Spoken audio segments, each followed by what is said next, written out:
او مجاهدینو چې کوم هغو ته اور ولګولو انشاءالله العزیز چې کوم د الله مدد او نصرت دا مجاهدینو سره شاملول ده او دا چې کوم خصوصا دا میجر انور ته ګفت کړل او میجر انور دې په اعلی توقع شو ته قبول کړي تکبیر او دا به انشاءالله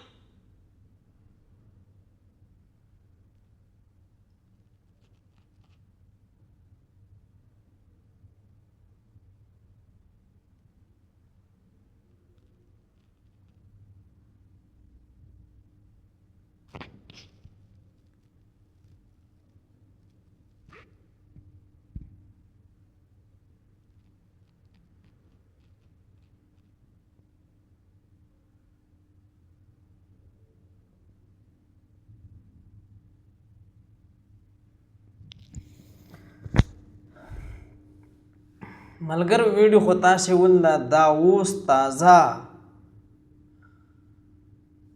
دا اندسه په کورمې کې کورمې ایجنسۍ کې دا حالات خراب شوي دي هر څوک د خپل امنیت په خپله ونیسي دا زموږ پورې اړه نه لري دا طالبانو هم دا خبرداری ورکړه چې هر څوک د خپل امنیت په خپله ونیسي چې سبا دوی ونه وایي چې دا مثال د طالبانو له لاسه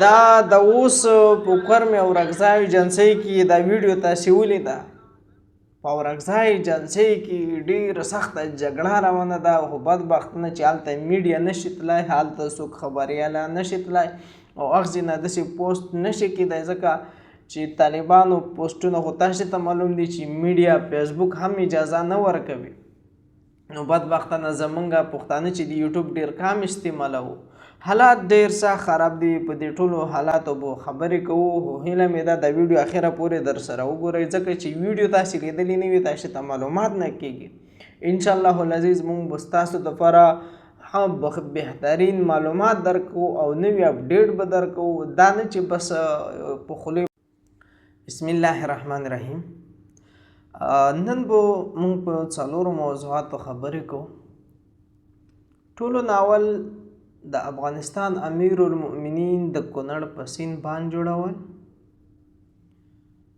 پرون د پاکستان وزیر دفاع خواجه آصف د افغانستان سره وایي که زموږ مذاکرات کامیاب نشي نو موږ به بیا جنګ کوو یعنی باقاعده د جنګ اعلان وکړ او دې ترڅنګ بیګا مولانا فضل الرحمن د برطانیا سفیر سره لیدل او دې سره ټرمپ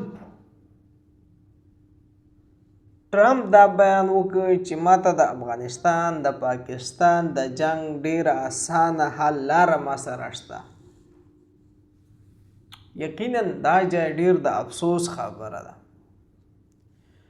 ما په تیری ویډیو کې هم تاسو ته ویلي وو چې پاکستان دا د امریکې یو د لوبو سامان ده څه وخت چې وغواړي وی لوبوي څه وخت چې وغواړي وی غورځوي د امریکا په 2016 کې د ټرمپ پاکستان ته د یو بدماش نوم ورکړی و وای زما په پیسو ما ته ترهګر روزي دا د ټرمپ په 2016 کې ټویټ و خو چې کله د امریکې اوس ضرورت شه په 2025 کې تاسې کتای شئ نواز شریف ته په قوم متحده کې سټیج ته پرېښو سټیج ته روبوله چې ته راشه خبرې وکړه چونکې تاسې ما ویډیو لیدلې وي هغه بیچاره نورې خبرې نه وي زده خو بس د ټرمپ تعریف یې شروع کړو چې اخري کې ورته سلوټ هم وکړ ټرمپ ته خو دلته کې یوه دا خبره نه ده دلته کې د پاکستان مفادات هم د امریکې سره تړلي وي شاید هغه ټي ټي پي ځکه پاکستان د ټي ټي پي نه انتهایی تنګ راغلی روزانه په حساب سره په سلګونو په لسګونو عسکر مړ کېږي فوجیان مړ کېږي پولیس مړ کېږي حالات ډېر خراب دی پاکستان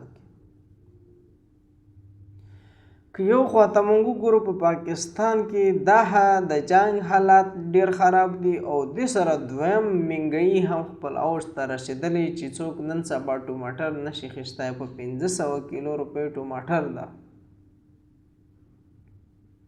500-600 د ټماټرو کیلو ده. بهرحال ما سره خبره اوږدېږي. نو خواجه صاحب بېګا دا ټویټ وکړه که چېرته په ترکیه کې زموږ مذاکرات ناکام شو موږ به افغانستان سره باقاعده جنګ کوو. دا ټکی ډېر خطرناک ده. ولې خطرناک ده؟ زه په تاسې دې پوهیم. د خواجه صاحب چې دا خبره وکړه چې موږ به افغانستان سره جنګ کوو دا خواجه صاحب نه ده کړې، دا ډونالډ ټرمپ کړې. باید موږ ته هسې لږ د عقل نه د عقل دماغ نه په لږ هوښیار سوچ وکړو. ځکه چې پاکستان بزنس اقتصاد دومره نشته چې دا هوایي بمبارونه وکړي، ځکه د هوایي بمبار داسې په خودچټي نه کېږي، دې باندې په زرو په لکو په میلیونونو خرچې کېږي. خو دا امریکا ورته ټټار ویلی چې زه شته یم. خو دا به د پاکستان ډېره غټه غلطي وي. غلطي به دا وي که چېرته دلته د پاکستان د افغانستان خپل منځ کې جنګ ګرځي او انډیا کوشش کوي چې افغانستان ته ځان نږدې کړي او افغانستان هم بیا دا مجبوره ده د مجبوریت له وجې انډیا ته ځان نږدې کړي. دا به د پاکستان دپاره یو ډېر غټ شکست وي. شکست به دا وي خدای مکړه که چېرته د انډیا افغانستان ته مزایل وار کې. پاکستان سره خو آلریډي شته، خو داسې ملکونه شته چې د پاکستان خلاف افغانستان سره هر رقم کومک کوي. نو هغه وخت بیا پاکستان ډېر د نقصان سره مخامخ شي. ولې یو خو په پاکستان کې په داخل کې حالات ډېر سخت خراب دي او که چېرته دا حالات د دوی سره افغانستان سره هم جنگ شروع شي نو دا حالات به نورم خراب شي. دې سره ډیم د افغانستان په اوبو ډیم جوړېدل دا یوه ښه خبره ده، باید وشي، باید افغانانو دپاره کار وشي، افغانانو ته کار روزګار ملاو شي. ولې چې دا افغانیانو حق دی، باید خپل حق چاته پرې نږدي. خو که چېرته دا اوبه په حقیقت کې له پاکستان نه ځي، لکه څنګه چې پاکستان دعا کوي چې دا اوبه چترال نه ځي، باید بیا دغه له خبرو لارې دا معامله حل کړي، کښېني مذاکرات وکړي، یو بل سره مثال وغږېږي، وګورو چې تا څومره حق کېږي او زما څومره حق کېږي. په دې دوی کښېني خبرې وکړي، هغه نه بعد بیا دا ډیم جوړ کړي او څومره د پاکستان حصه چې کېږي هغه خپل پاکستان ته ورکړي. ګورئ دا جنګ چې کوم روان ده دا د پاکستان افغانستان نه ده، دا د امریکې ده. بدبختانه دلته داسې یو څه شته چې هغه نه پوهېږي په دې. دا انډیا چې ده که نه دا هم د امریکې په ترور ځي افغانستان سره هلته هیلپ کوي. ولې چې امریکا بګرام نه غواړي، امریکا دا غواړي چې پاکستان افغانستان خپل منځ کې وجنګوي. کله چې دوی یو بل سره وجنګېږي دوی به ټول عمر د یو بل دښمن شي، دوی به ټول عمر د یو بل د ابدي ژوند دپاره د لمسي کړوسي دپاره دښمني به پاتې شي وه. دا به بیا داسې دښمني پاتې شي چې د هر افغان په زړه کې به د پاکستان دپاره کرکه وي.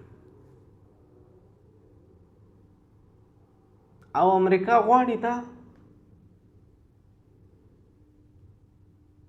امریکا غواړي دا که چېرته پاکستان افغانستان یو شو د دنیا دپاره نه زما دپاره هم خطر ده. خو که چېرته پاکستان افغانستان خپل منځ کې دشمنان شو نو بیا زما دپاره خو یو ګولډ چانس ته مثال یو ښه چانس ته زه کولی شم په اسانۍ په دې خړو اوبو کې میان ونیسم، هم په افغانستان کې هم په پاکستان کې.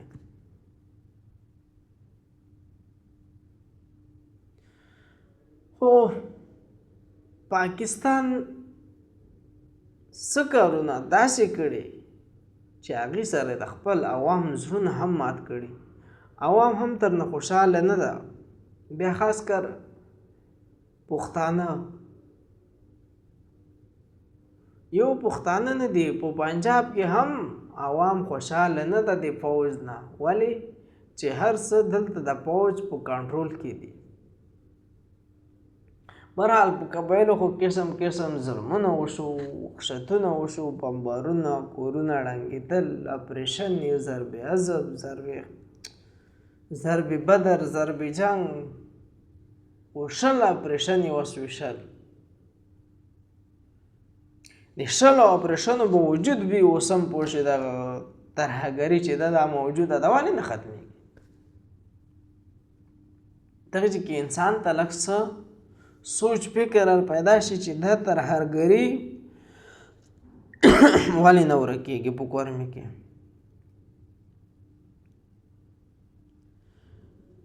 نو حالات ډېر خراب دي، الله دې وکړي خیر پوه شوې. پاکستان، افغانستان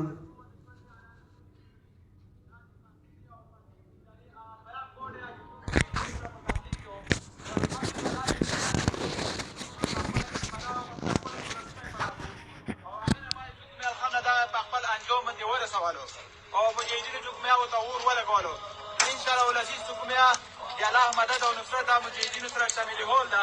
او دا چې کوم خصوصا دا میجر انور ته ګفت کړل، او میجر انور دې په اعلی توفان شو ته قبول کړي. تکبیر! او دا به انشاءالله